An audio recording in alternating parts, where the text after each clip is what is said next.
How's it going, Jets fans? My name is Alex and my co-host here, Ryan Moran. Today, we want to take a look at some of the main film clips from the Week 4 win over the Pittsburgh Steelers. Now, the Jets obviously had a pretty decent game, definitely climbed back in the fourth quarter, showed that resiliency that you're always looking for from good competitive teams. And Zach Wilson, he stood out a lot in this game. There was a lot of really, really nice throws that he made. This was his first game of the season, coming off the injury. Obviously, he was on IR the first couple of weeks, and he made his presence known. He definitely kind of built momentum as the game went on. And I kind of liked that about him. Start off a little slow, had one interception, and then it kind of just all dissipated from there, and it started to improve and elevate. And by the fourth quarter, they scored 2 touchdowns. And that's really what you want to see from a quarterback: resiliency, calmness. He really showed that he can pick things up when, the game might have been going down for the Jets, and he helped propel them to a win. He had a big 4th down conversion in the fourth quarter to Corey Davis. We'll have that on the film review as well. A lot of really good stuff. The offensive line gave him a pretty decent pocket to work with.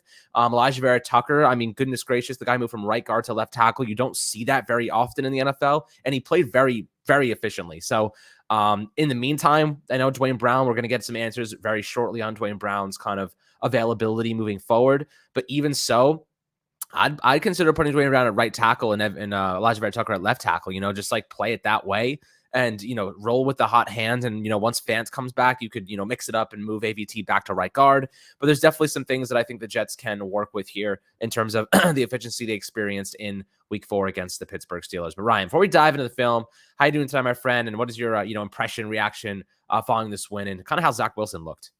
I'm doing good, Alex. Finished going over the film last night, and I think with Zach, the highs were really high and very exciting. You see this guy's potential in just his first game and what type of, trajectory he can continue to really project on here as we go. And, I think there were even some opportunities to do more in this game. When I went back and watched it last night, I think, some of, like we said this summer, the inaccuracies on the short game underneath, like hitting guys in stride. I still think, that's one department I would still even like to see more from Zach. And, it's just another layer that could, really accentuate his own development here at an early point in his career. The first interception wasn't a frustrating play. Looking, back on it last night, seeing the deep crosser to Jeff Smith. He did have Garrett Wilson going the other way on a crossing route. So like some of the decisions and, that interception was pretty frustrating. And, obviously there were some teachable and learning moments for Zach from this game. I think the offensive line, AVT obviously has been pretty well documented how well he played moving to left tackle. In his place at right guard, I thought Nate Herbig did some really good things, and we're going to see that when we pull up the film. Connor McGovern, I thought in the passing game was close to perfect in this game, really did some good stuff. Connor McDermott filling in was much better than he was a week ago. And like you said, obviously the update on Dwayne Brown will be pretty big. And, if AVT is to make another position change to right tackle, that remains to be seen. But I think without Fant, without Mitchell, it's at a point where Nate Herbig, I think, just based on what I saw in the Steelers game, has got to continue to stick at the right guard position for the time being. And, before we dive into the film, the defense, I thought, definitely had its best game. The run defense really jumped out to me. Sheldon Rankins, Quan Alexander, Jermaine Johnson, we're going to see in these clips. Guys really gave some good contributions. Bryce Huff, in some of the limited action he saw, which we'll have in these clips coming up here. And in the back end, obviously the secondary did some really good stuff. The safeties finally put together, a great game, the two of them. And MC2 made some plays in the slot, which we'll see. And across the board, it was, as advertised, going over the tape and really seeing what this defense did. And now it's just going to be on them to build here moving forward.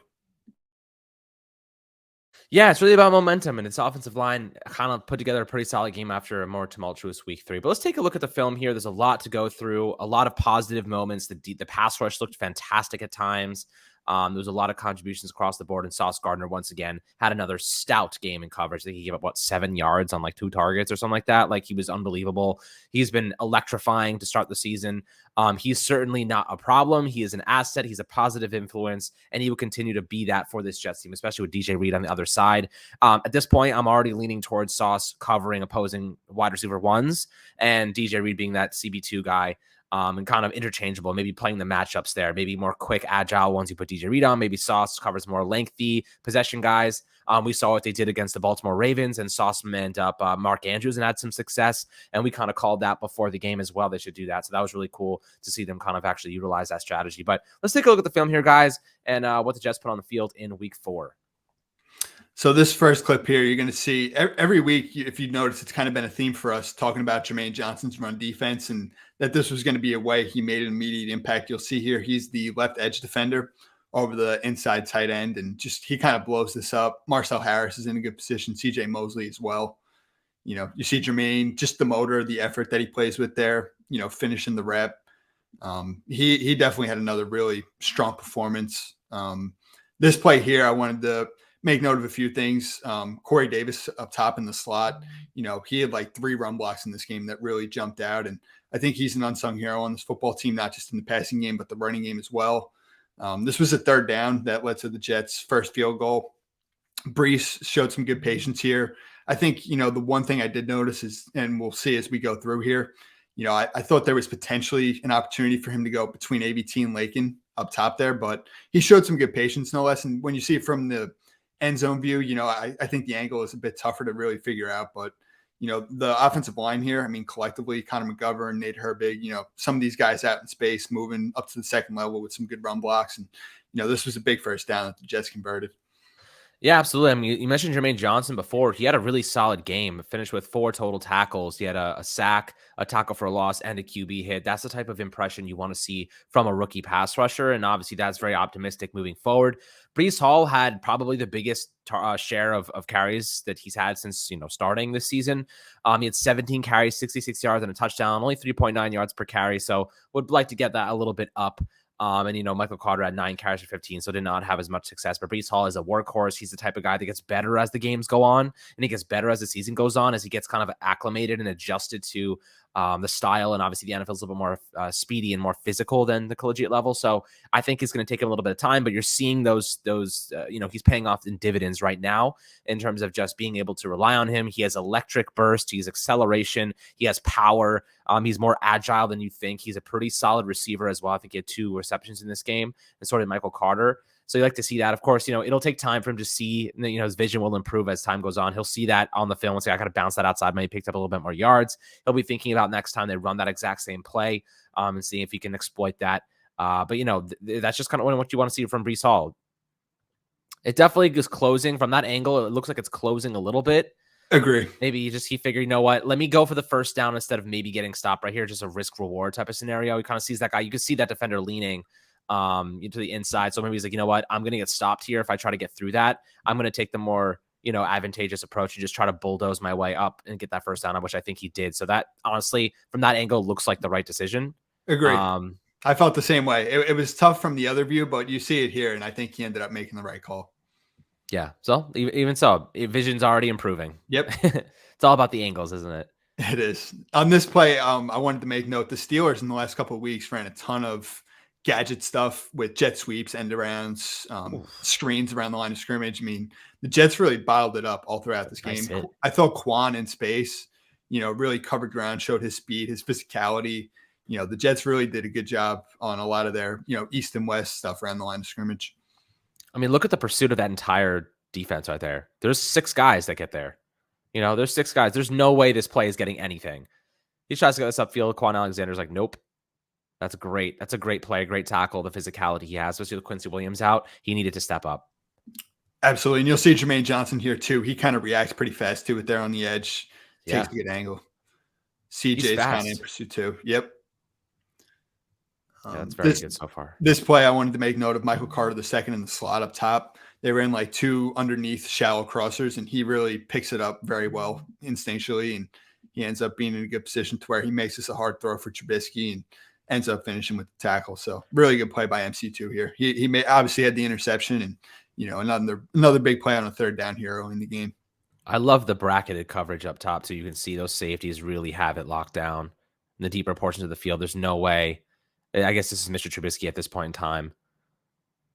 That's nice stuff. Yeah. Secondary is good, man. The Jets are going to get better as the season goes on. That's kind of how it always was supposed to be, though. Like, they were probably going to have a little bit of trouble gelling at first because they're all a lot of new players, but they're all good players. So it doesn't take them that long. It's like it's going to take a year for them to get together and really show that compounding success. Like, you're seeing results right now. I know the Steelers aren't a very good team, but they rally to the football. They play aggressive. They play fast. This looks like a Robert Saleh defense that's only going to get better.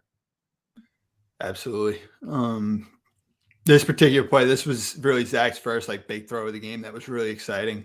You'll see Elijah Moore runs like a deep out at the bottom. This corner kind of opens up, and Elijah really has the leverage at this point in time, and Zach really lets this one rip well before Elijah's out of his break, as you see here. So that anticipation from Zach is something that you got to get excited about, and as well as the accuracy. I mean, really on the money with the throw. Yeah, this throw only has one place to go, right? This is this ball has to be in the air by the time he turns around, right? This is a timing route. So that ball's got to be there. If this is a late pass, if he waits too long, that cornerback can undercut the route pretty easily. He gets rid of that ball right here, and Moore hasn't even turned around yet. He knows where this ball is going to be, and it's on the money, man. I mean, look how close the corner is there. He's right on his heel. That ball's right there, and he ends up going backwards a couple yards. But nonetheless, first down and a nice play. And a nice connection. That Zach Wilson, Elijah Moore connection is going to develop into a very nice one. I think that a lot of their routes are going to be timing routes, whereas Garrett Wilson's more of the guy that he's going to be checked down underneath. He does get routes downfield, but he's so good in open space. I imagine they're going to try and utilize him in more to short intermediate route concepts mostly, because once you get the ball in space in him, especially in man coverage, he's nasty. But Elijah Moore, those routes downfield, those deep out routes, even the dagger concepts, he's going to really thrive off of those, especially against zone coverage. So man coverage, I think he struggled a little bit a couple weeks ago. I forget who they were playing, but he wasn't open very much. But against zone, he's very good. He's one of the best route runners you're going to see. And him and Zach Wilson have a very, very good connection. So you're starting to see that early. They wanted to get him more involved, and they did. So that was pretty encouraging. 100%. Elijah was definitely involved early and showed the type of big playmaking ability he has. Just look at the pass protection up front here. I want to say they ended up rushing a 6 guy, MC2, Michael Carter picks it up and really across the front. I mean, they gave him enough time, all 5 blockers, and, Zach's able to step into that and let it rip. It's a perfect throw. Yeah. I mean, Zach Wilson made some nice throws, having not played the last couple of weeks. So on this play here, the Steelers are in cover 2. They bring Michael Carter in motion, so they see it's his own coverage, and they really just run a high-low beater there over the middle and attack the weakness of the cover 2, the deep middle. They hit Elijah on this one for a big play. Well thrown by Zach, again, reading that backer and knowing that, he had Elijah right behind him. I'm just watching Zach Wilson, and to me, he did gain 10 pounds of muscle mass right this offseason, kind of improving his foundation. Look how much more sturdy he looks in the pocket when he's throwing. Watch his base. Last year, it always looked like he was off his back foot. It always looked like he was trying to float it. But look how strong his base is, and look how much zip he's getting on passes. He's putting that weight behind it. Watch, here, right here, at times he would have leaned back and thrown that off his back foot and just floated it. But this, you can see he's leaning, and then he's using that momentum forward into his actual delivery. It looks different. Right here, he's stepping into that throw, putting zip into it. His base is strong. His feet are planted. He's learning how to be a pocket passer. At BYU, he just run around. He would do all these things, and he'd throw the ball off balance for 65 yards. He did a lot of crazy things like that. But he's learning how to be an NFL pocket passer and how to be accurate, how to put zip on it. And you're seeing the results of that offseason work right now. The injury obviously dampened his progress, but I think that it looks he's throwing the ball a lot cleaner, at least in terms of just putting more zip on it and just kind of putting his weight behind it. 100%. You said it. I mean, really steps into this, and another anticipatory type of throw before Elijah's really out of his break. He just makes the correct read, sees Spillane kind of jump, and good job by Michael Carter with the spacing to kind of leave enough room. And, it's a well-thrown ball by Zach. Pass protection's pretty good up front. Yep. Getting the ball to Elijah Moore in space downfield is something the Jets got to continue to do. Yes, they do. He is very, very good. Yeah. I love Elijah Moore. I think he's going to be a stud. You just got to get him the ball. Oh, absolutely. On this play here, they ran this type of play. You'll see it twice. They did a lot of these 2 backs with Brees and MC in this game, LaFleur. And on this one, Carter gets out in space in the alley and has to lead block. And you'll see up top again, Corey Davis with another great run block, just the physicality, the size, using that to his advantage. And you'll see Brees here just out in space, how fast he is. They run a little power there. Yeah, Brees, man, he's got acceleration. If you ever play with him in Madden, he has like ridiculous acceleration. I don't understand how it's even possible, but I guess it makes sense. You look at him in real life. I mean, I love that. I love how quickly he gets that cut, though. He doesn't hesitate. You know, some running backs may hesitate there and like kind of sidestep.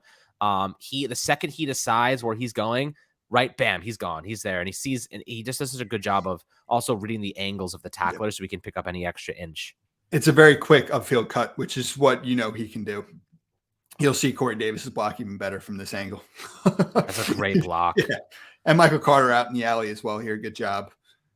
Would you have your running back and wide receiver blocking guys at the second level, and they're the only ones out there? That is a good scheme. That's just good football. And just the willingness from the skill position players in general. Michael Carter's a pretty small guy like that out in space. And totally. This play here, the Jets did a good job scheming some things up, which we'll see on some of these sacks and pressures that they created. Bryce Huff is on the right side of your screen. He generates a good pressure, and they operate a little stunt with Carl on the right edge, and then Quinnen works across here, as you'll see. Quinnen was definitely very good in this game. He's been very good this season. Absolutely. I want to say this play here was Jermaine Johnson's sack. The rush and the coverage really hold up pretty well here. I want to say they were in a cover 2, and yeah, they're in too deep. The coverage is pretty good seen from that view. And then you see Jermaine, he's on the left edge here. Good get off. Has a good little swipe there. He's able to rip through, and just the speed, the length that this guy has, how explosive he is athletically. It's pretty exciting to really see. Just this was probably his best game, just both getting after the quarterback and stopping the run. Yeah. Yeah, the Jets defensive line looked pretty solid in this game, and they got contributions across the board. Absolutely. And we'll see it here. I mean, Carl Lawson again. You see, my fault. This was they operated a little stunt there, and then on the back end you see Sauce is in good position. This play, Quinnen Williams absolutely blows up the run. I mean, he was another guy, both the run and the pass, very active. See, he kind of gets Mason Cole off his base there. Blows that up. Sheldon Rankins was active as well against the run. This particular play, I want to say Sauce was one-on-one with George Pickens at the bottom. I mean, you see just how good of a position he's in. I want to say they were in a cover 1. Yeah, Whitehead bites down. This is interesting. Okay. I want to see. Where are we? Right here. Okay, so I just want to see how Sauce actually guards this. So he's playing off ball.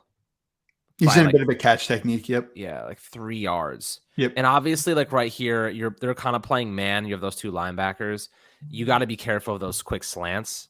So I like how he jabs his foot inside so he can react if he needs to. And then he quickly realizes he doesn't really give him much of a release. He's not doing much. So he kind of just knows, okay, he's just running a 9. He's just running a go route. If he's not giving me any sort of release, might just be a straightaway go because he's trying to get downfield fast.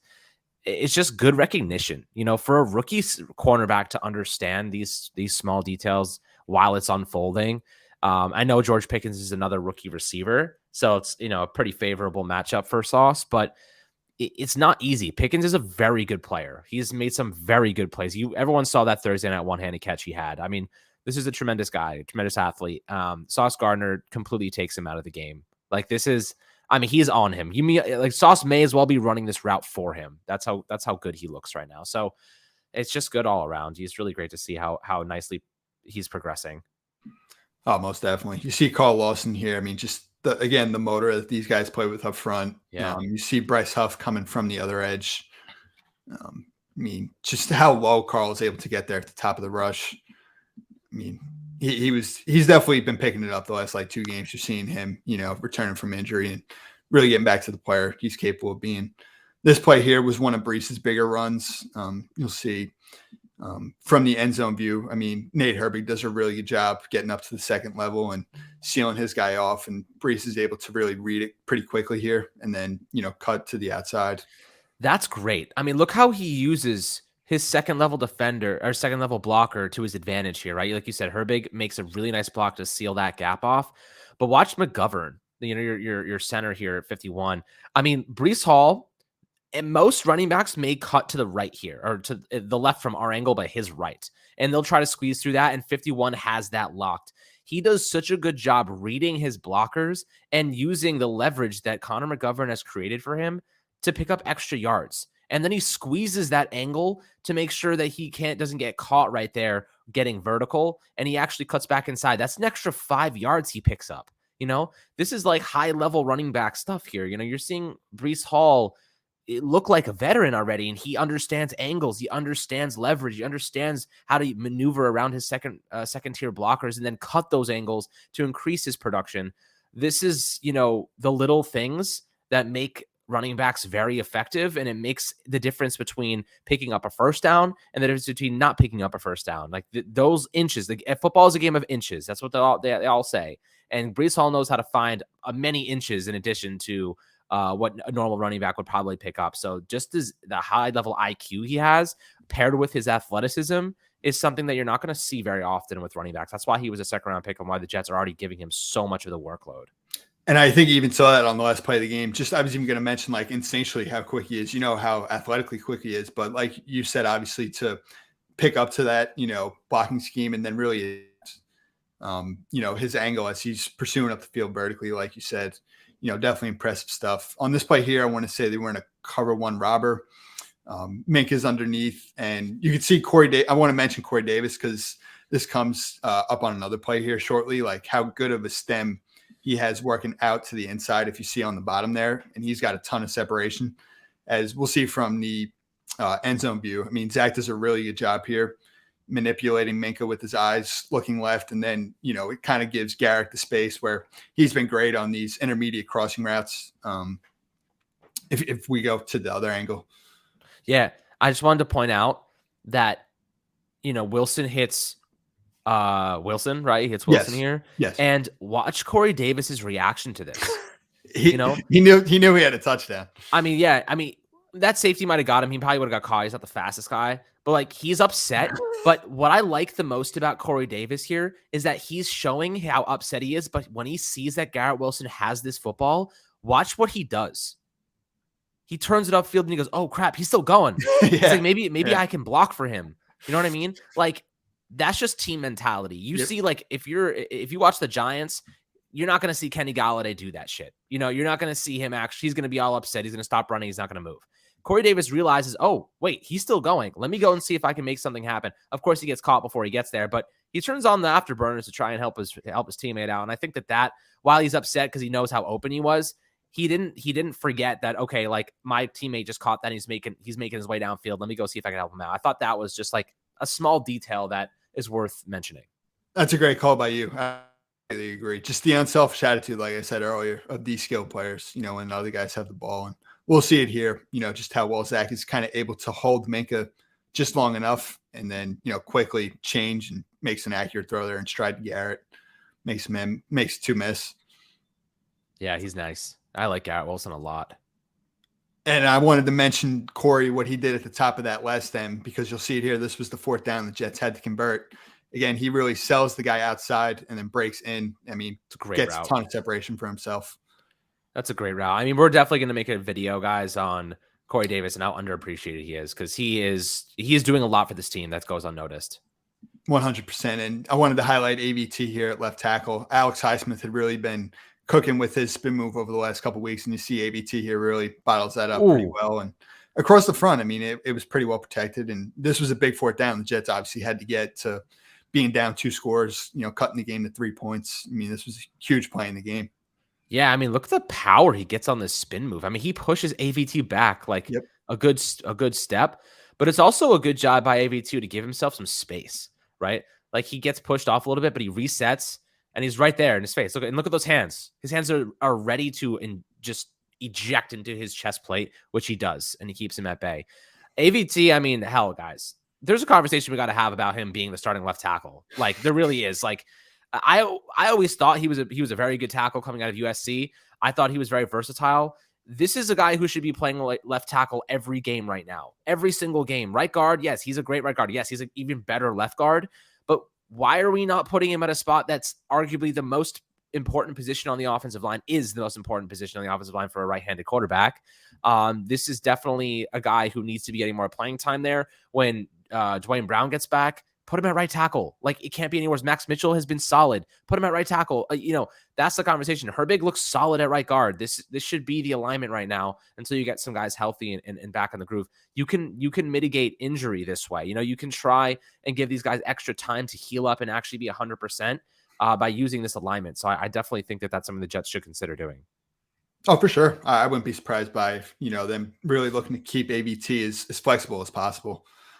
This play here, another great block by Corey Davis, and then Michael Carter out in the alley. This was a big run that Brees was able to break off, nearly scores. Yeah, just a step.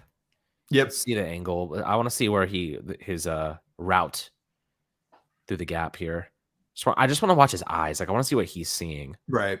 So, he can definitely peripheral vision. He can see 55. Right. Yep. Is that Bush?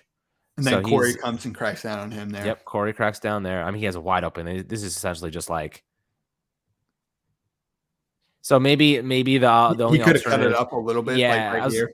I was gonna say maybe he either cuts it up or tries to get around the edge instead. Right, because Minka is breaking down, as you can see at the bottom there. If he goes around the edge, he probably scores, but it doesn't really matter. They scored anyway. Runs over that guy just for fun, and.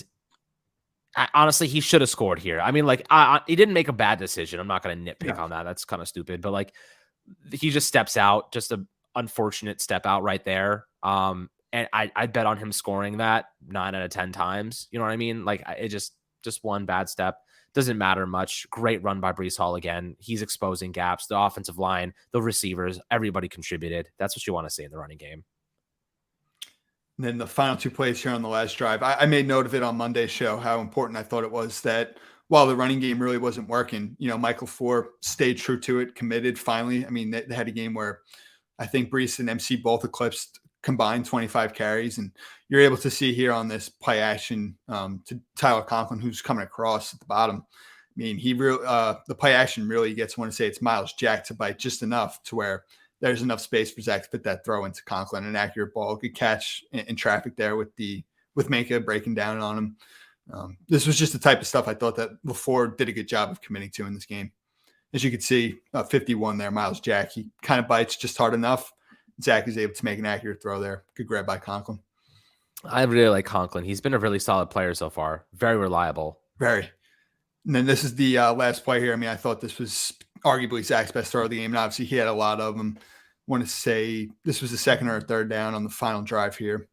The Steelers, and like I said last week, I mean, they were going to do some rotating late pre-snap right after the snap. And you see they dropped to 2 deep safeties here. They're in a zone underneath. And Garrett Wilson does a good job of kind of getting Devin Bush to commit to that over out just enough. And then Zach sick throw. Enough of a crease to really get the ball right where it needs to be there to Corey, low inside from Bush, away from him. And, it's a catchable pass. This is high level quarterback play. This throw right here. This is what Jets fans have been waiting to see from Zach Wilson, right? Big moments.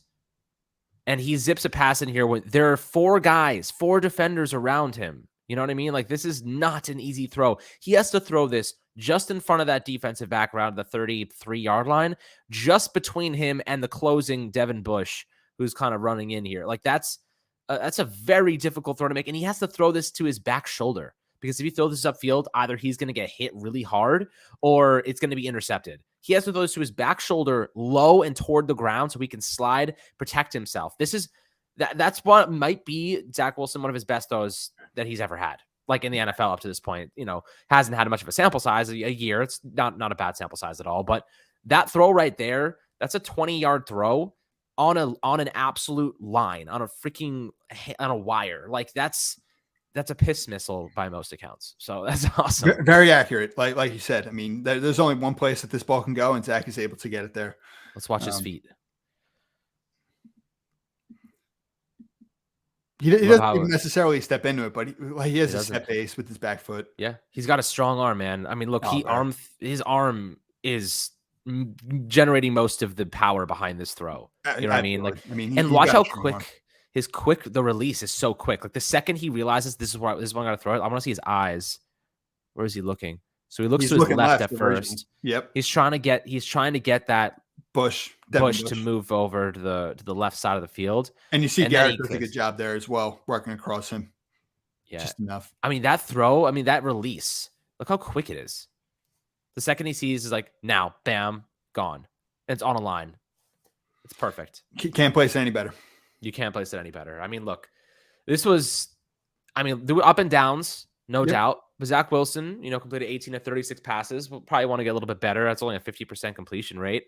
Had 252 yards, a touchdown, 2 interceptions. But the fourth quarter, the man came alive. And I think that was a big sign of like, okay, there's progress to be had here.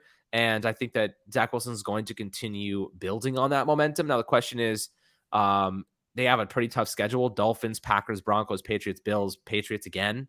Like this is a gauntlet of very good teams coming up. This is where you want to see him take those steps forward, right? This is where you want to see Zach Wilson put together a couple of good games against pretty solid defenses. And I think that he's more than capable of doing so. I was very encouraged by seeing some of these throws. Definitely had a couple of mistakes, but that's what we expected going into this game. Jets still managed to find a way to win this one too. Breece Hall looked solid. Offensive line was solid. Pass rush was solid. Coverage was solid. I mean, they had 3 interceptions on 4. What's his name? 4 interceptions. 3 on Pickett. Yeah, 3 on Pickett. 1 on Trubisky, and Trubisky, 84 yards, and then he was pulled from the game. Pickett, he took some shots downfield. They were trying to get some stuff going offensively, but they limited the team pretty well. I was pretty impressed by the Jets in general. Just fighting for this win. I think winning cures all, man. Winning cures all, and winning kind of curates a lot of success. And obviously, the Jets have a lot of weaknesses still to iron out, but the progress is there, the momentum is there, and I think they're going to get better as the season goes on. I'm with you. I think the big thing now, we've seen really all aspects of this team on both sides of the ball contributing throughout this. I mean, whether it's the run defense, the pass rush, the coverage, the offensive line, the run and the pass game offensively. It's just time for the Jets, as you said, with this tough schedule coming up, to really get in sync in all 3 phases. Like I said on Monday's show as well, the Jets had an opportunity on special teams to capitalize it that they didn't. When this team can really get in sync across the board in all 3 phases, that's what you're going to need here with this tough stretch coming up.